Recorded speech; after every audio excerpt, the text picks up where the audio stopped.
Hello, hello! For today's video, samahan nyo nga kami at kami nga ay gagala. Ngayong araw nga ay itatry nga namin tong LRT1 Cavite Extension. Sa dulo nito ay ang Dr. Santos Station kung saan malapit ang SM Sukat.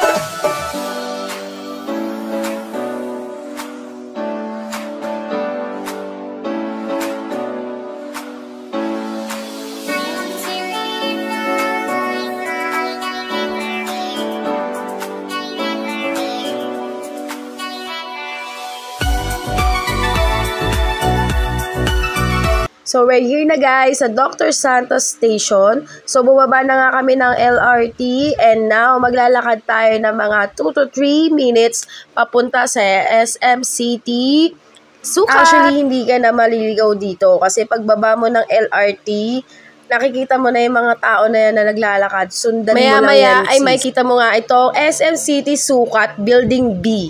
Ayan, sumunod ka lang sa mga taong naglalakad at makakapunta ka dyan sa entrance ng SM na yan. So, kung gusto mo talagang hindi mainitan, ay magdala ka ng payong sis. Kasi hindi kami nakapagdala ng payong. Pero okay lang, laban lang. Hindi naman kami naarawan araw-araw. At nandito na nga tayo sa harap mismo ng SM City Sukat. Ito yung building B nila. And then yung kabila is building A. Dito naman yung bridge na nagduduktong sa building A at building B.